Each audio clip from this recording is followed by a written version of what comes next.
Sejam todos bem-vindos ao canal Escola Dominical Brasil. Eu estou muito feliz de estar aqui e compartilhar essa mensagem com vocês. Todos os dias eu estou aqui e compartilho uma mensagem, uma nova designação, uma nova escritura que é da designação do Vem Segue. Eu convido vocês a fazer parte desse estudo diariamente comigo. Eu fico muito feliz com o retorno de vocês. Eu consigo ver quantas pessoas estão visualizando, quantas pessoas estão chegando no canal. Tá bom? Nossa, são muitas pessoas e eu quero agradecer. Sejam todos bem-vindos ao canal Escola Dominical Brasil. Bom, hoje é o final da designação da sessão 93 de Doutrina e Convênio. Que sessão incrível, maravilhosa, tá bom? Hoje eu vou compartilhar com vocês o versículo 38, vou começar com 38 aqui, e eu pude ter uma percepção diferente desse versículo aqui. Eu vou compartilhar com vocês, espero que vocês possam ter a mesma percepção, ou compartilhar o que vocês acharam do versículo, ou compartilhar algo diferente, tá bom? Fiquem à vontade. O versículo 38 diz assim: todo espírito de homem era inocente no princípio, e Deus, tendo redimido o homem da queda, os homens tornaram-se outra vez em sua infância inocentes perante Deus. Bom, aqui o que me chamou a atenção, né? Nós sabemos sobre a infância que Satanás ele não tem poder de tentar criancinhas na infância. Nós temos uma certa proteção. Bom, e por isso você consegue ver aí no rosto das crianças como elas são puras, inocentes realmente. Diferente de um rosto adulto, né? Por mais que a pessoa seja digna, né? Guarde os mandamentos de Deus, ainda assim, para uma criança ali, a gente consegue ver que uma criança é realmente pura, inocente. A gente consegue enxergar isso numa criança. E ela tem uma proteção divina, de modo que Satanás ele não consegue influenciar ou tentar uma criança aí na sua infância. Tá bom? Então é bem interessante isso aqui.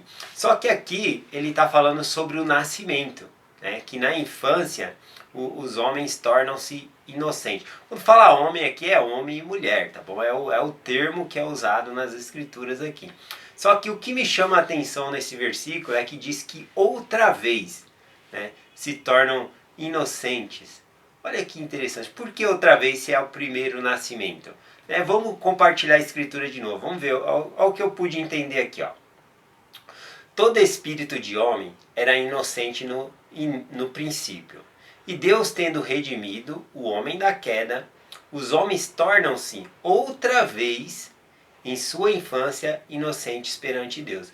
Então nós se tornamos outra vez inocentes.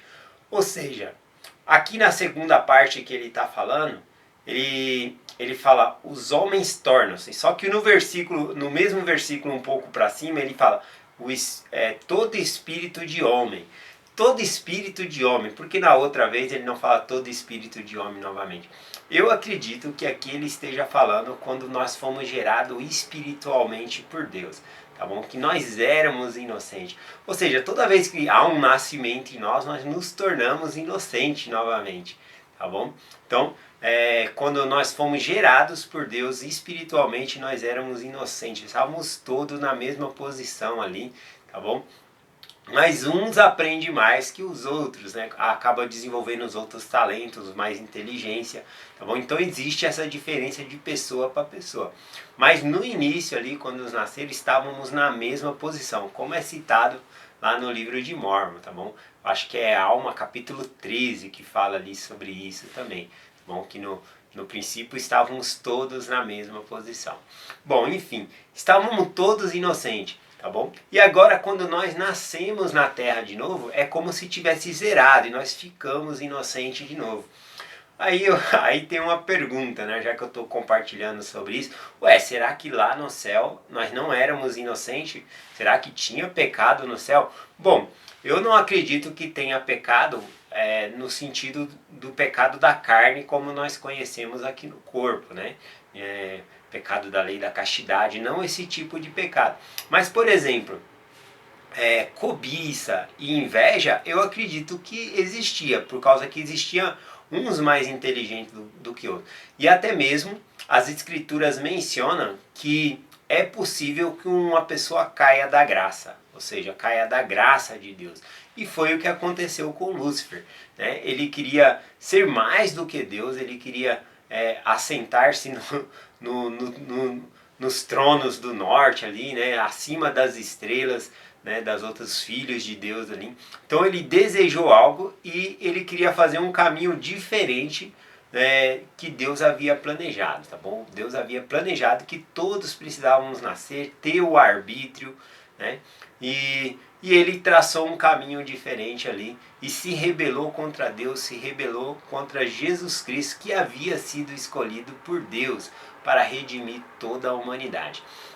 Então veja bem, sempre que há arbítrio, tem a possibilidade ali da pessoa pecar. E Lúcifer, ele não caiu sozinho, ou seja, ele não pecou, ele cometeu o pecado imperdoável ali, né?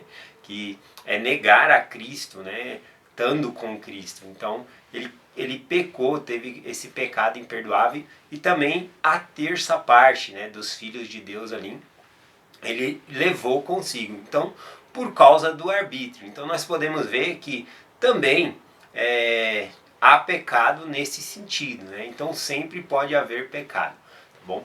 Então olha só esse versículo, vou ler de novo. No começo fala sobre o espírito do homem, tá bom? Que era inocente. Então quando eles nascem, né, quando formos gerados por Deus espiritualmente, todos éramos inocentes. Porém, ao crescer, ao se desenvolver, a gente vai criando pensamentos e coisas assim, e a gente acaba acumulando algumas coisas que não são boas, ou até mesmo tradições ou coisas assim, tá bom?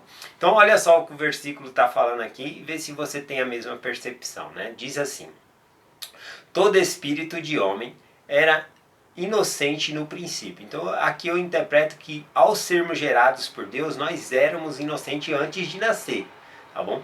Porém, houve cobiça, houve inveja, e Lúcifer e a terça parte foram expulsas do céu por conta disso, tá bom? Por conta de ter pecado. Então é uma coisa da pessoa falar, mas no céu não há pecado. Bom, se não vai ter mesmo, porque se pecar a pessoa é expulsa, cai da graça, tá bom? Mas tem essa possibilidade. E Deus tendo redimido o homem da queda, os homens tornam-se outra vez. Aqui que eu consegui entender por causa desse outra vez aqui, ó. Outra vez em sua infância, inocentes perante Deus. Então, quando não importa se lá no céu você ficou indeciso qual plano você queria seguir, tá bom? O importante é que você nasceu e ficou do lado de Jesus Cristo. E ao nascer aqui, você se tornou inocente perante Deus. O que está contando é o que você está fazendo aqui na Terra para voltar à presença de Deus. Ele zera o relógio, tá bom? A gente começa de novo como se fosse da nossa infância e somos inocentes perante Deus. Eu gostei bastante dessa parte aqui. Bom, então outra coisa também lá no céu. Será que não há sofrimento? Não existe sofrimento? Tenho certeza que o Pai Celestial, não só o Pai Celestial, mas também nós que estávamos lá, nós ficamos tristes com a queda da terça parte dos filhos de Deus que se perdeu por conta do arbítrio, né? Outra vez também falando sobre o sofrimento no céu, porque a gente sempre pensa, vamos para o céu, vai ser alegria infinita ali, não vamos nunca ter tristeza. Será? Será mesmo que é assim? Porque o arbítrio ele existe. Veja bem o que aconteceu com Enoque. Enoque, ele viu Deus chorar, né, na pérola de grande valor. E ele disse, né, a Deus, como pode chorar sendo santo, né, puro, tendo todo o conhecimento. E aí Deus fala com Enoque ali, olha esses teus irmãos, né, esses teus filhos, estão todos ali em pecado. Então Enoque e a sua cidade, eles são transladados ao céu e só fica a parte mais corrupta ali na terra realmente, né? E aí o que acontece? Deus ele reúne Noé e sua família ali e manda construir lá a arca, porque a terra está numa condição tão crítica, que os filhos de Deus que estavam na terra foi o que fizeram Deus chorar, a tristeza por eles não buscarem a Ele. Então a gente pode observar que no céu também existe a tristeza, nem que seja por meio daqueles que não querem obedecer a Deus, tá bom? Então o Senhor manda o dilúvio ali, né? Muita gente fica pensando que Deus ele está virado, que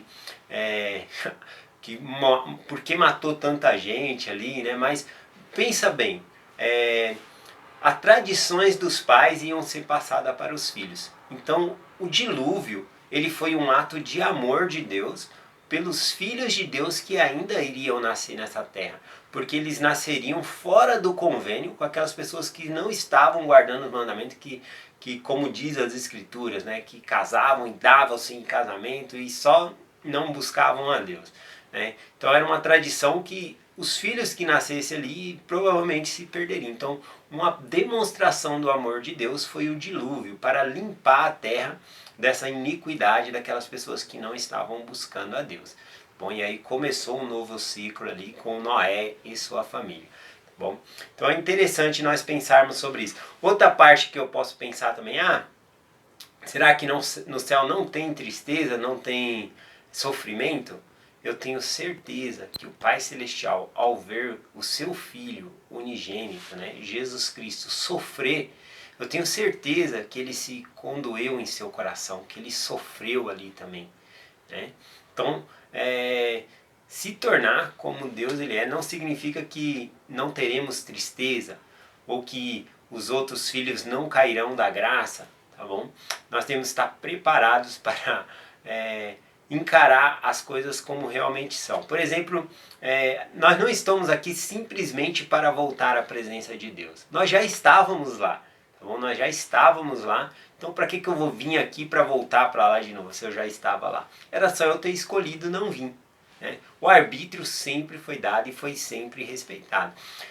A questão era, Deus é um ser perfeito e eu queria ser mais como o meu Pai. E o plano que ele traçou para que eu pudesse ser semelhante a ele era vir a essa terra e por meio das minhas escolhas, né? Claro, a expiação de Jesus Cristo, tudo isso, né, é o principal foco da mensagem.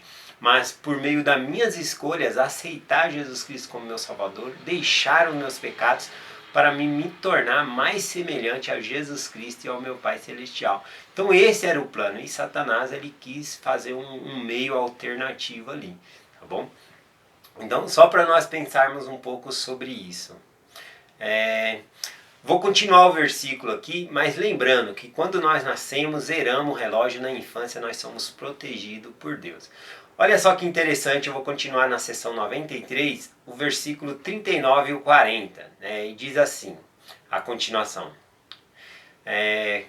Que quando nós nascemos, no 38 falou, né, que nós, na infância nós somos inocentes perante Deus, no 38. Aí a continuação do 39 ao 40 diz: E vem o ser maligno e tira a luz e a verdade dos filhos dos homens pela desobediência e por causa das tradições de seus pais. E eu, porém, ordenei-vos que criasse vossos filhos em luz e verdade. Então olha que interessante, né? Que nem eu falei sobre o dilúvio, né? Que o maligno vem e ele tira, né, a luz e a verdade dos filhos dos homens. Como que ele faz isso? Por meio da desobediência às leis de Deus e pelas tradições dos pais, que era o que estava acontecendo ali na época de Noé. Quem nascesse ali já ia estar naquela tradição errada. Então ia ser muito difícil salvar, né, os filhos naquela condição ali. Por isso que eu digo que o dilúvio ela foi uma condição de amor ali, uma demonstração do amor de Deus pelos filhos que ainda iriam nascer, tá bom? Agora, um resumo breve aqui da seção 93, ela é 53 versículos, tá bom? Essa seção. E desde o primeiro versículo até no final a gente pode observar o amor que o Pai Celestial tem pelos seus filhos, o que ele fez para nos salvar. A gente consegue ver que ele demonstra o exemplo perfeito. E outra coisa, ele fala sobre crescermos de graça em graça. Ele sabe que nós vamos errar. E coloca ali Jesus Cristo, logo no começo da sessão, mostrando que quando Cristo nasceu, ele também foi zerado, né? Ele não... zerado assim, ele já não tinha pecado antes, eu tenho certeza disso. Tá bom? Mas zerado assim, na infância, ele não lembrava das coisas que ele fez. Ele também passou pelo véu do esquecimento, Jesus Cristo. E como diz a Escritura, ele cresceu de graça em graça até conquistar, chegar na plenitude do Pai. Tá bom? E assim somos nós aqui também, nós vamos crescer de graça em graça, um pouquinho de cada vez, né? E Jesus Cristo, né, ele cresceu muito rápido, né? Apesar de ser de graça em graça, a gente pode observar aí, com 12 anos de idade ele já estava ensinando no templo ali, as pessoas fazendo pergunta e ele ensinando os doutores da lei, os mestres, né, os líderes religiosos ali. Então Cristo ele cresceu de graça em graça. Ou seja, quando ele nasceu, ele não tinha uma noção ali como bebezinho de que ele havia feito esse mundo, não só esse mundo, mas todos os reinos, mundos, outros reinos imundos, né? Olha que grandioso, ele teve que aprender essas coisas, buscando por meio das escrituras para poder aprender cada vez mais a fazer a vontade de Deus também. Então, Cristo ele cresceu de graça em graça. E aqui está um exemplo perfeito, né, de como o Pai Celestial ele deixou o exemplo dele de ser Pai. Como ele cuidou da gente. Ele está deixando o exemplo aqui do seu filho, que cresceu de graça em graça até alcançar a plenitude. Nós também vamos alcançar a plenitude, mas de graça em graça, né, estudando um pouquinho de cada vez. Tá bom? Essa sessão, como eu falei, elas são 53 versículos, tá bom? Se você for fazer um cálculo de 100% dessa sessão, essa sessão 93 ela foi recebida de uma vez só, tá bom? Diferente de algumas sessões aí de Doutrina e Convênio, que são 3 revelações compiladas em uma só, então tem várias datas no cabeçalho ali. Essa não, foi recebida de uma única vez ali. E essa única revelação aqui, o Senhor no final ele dá 3 mandamentos às pessoas diferentes que devem cuidar da sua família. Bem, ele acabou de mostrar o que é ser o pai, como ele cuida dos seus filhos, como ele ama os seus filhos, mostrando que tem que crescer de graça em graça para nós alcançarmos a plenitude. Então tá tudo aqui para nós. Essa sessão é maravilhosa. Se você puder, estude de novo, tá bom? Ela é maravilhosa. Então no final, ele reservou uma parte para chamar a atenção às pessoas que precisam melhorar algo dentro de sua família. Bom, e aqui nada mais, nada menos do que ele chama a atenção da primeira presidência da igreja. Joseph Smith, o profeta, e seus 2 conselheiros, ele chama a atenção ali de como ser pais, como cuidar de sua própria família. E também é um bispo da igreja também. Ele vai lá e chama a atenção ali de um bispo também, que ele está falhando no chamado dele no lar, como ele pode melhorar.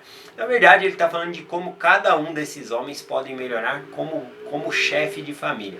Então essa sessão é maravilhosa porque ela nos ensina como nós podemos crescer de graça em graça. E o melhor lugar é dentro da família. Eu vou ler uma dessas partes que nessa revelação foi dirigida a Frederick G. Williams, que era conselheiro de Joseph Smith, ou seja, que compunha ali a primeira presidência da igreja. Eu vou ler o versículo 43, ele disse assim a Frederick G. Williams: "E agora te dou um mandamento, se quiseres ser libertado."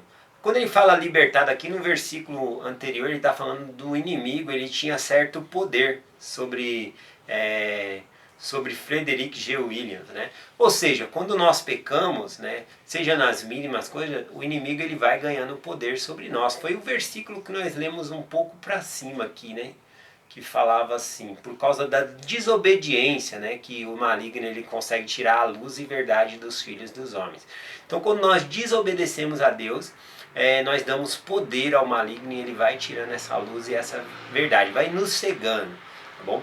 Então é disso que ele está falando aqui de libertar, né? Que ele dá um mandamento, se ele quisesse ser liberto, o que ele teria que fazer? Terás que pôr em ordem a tua própria casa, porque há muitas coisas que não estão certas em tua casa. E ali ele começa a citar algumas delas. Vou terminar aqui com o discurso que está aqui no Vem Segue-me, que fala do Elder David A. Wagner. Ele fala de um quadro, tá bom? Que olhando bem de perto nesse quadro, só tem algumas pinceladas de marrom e dourado ali. Nada, é algo comum assim, né? Não dá para ver grande coisa. Mas ao se afastar do quadro, ele vê um grande campo de trigo, né? Bem bonito. E aí ele passa uma lição aqui para nós com esse quadro, que olhando bem de perto, não parece ser nada, cada uma pincelada daquelas parece que não tem nada a ver uma com a outra, mas de longe eles formam um magnífico campo ali, né, de trigo, um quadro muito lindo. E aí ele fala que como nós podemos melhorar na nossa família. Ele diz que cada oração conta, cada leitura das escrituras conta, cada vez que você assiste esta mensagem do Vem Segue-me conta. É como se fosse uma pincelada na sua vida para você se tornar uma melhor pessoa, para tornar a sua família uma melhor pessoa ao estudar junto as escrituras, tá bom? Essa é a mensagem que eu compartilho com vocês. Muito obrigado por ouvirem essa mensagem. Eu amo estar aqui e compartilhar essa mensagem com vocês. Eu deixo essa mensagem com um desafio, né, dizendo que nossa família não é perfeita, né? Veja só, Deus ele falou ali a primeira presidência a um bispo que eles precisavam melhorar. Eu tenho certeza que nós temos o que melhorar. Se você já está fazendo oração, já está lendo as escrituras com sua família, pense em como melhorar esse estudo, por exemplo, tá bom? Sempre tem algo que nós podemos melhorar. Ou seja, nós vamos crescer de graça em graça, de pouco a pouco, até ter a plenitude.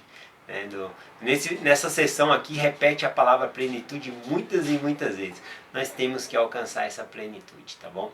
E essa mensagem que eu deixo com vocês com o meu amor e carinho. Em nome de Jesus Cristo, amém. Até amanhã.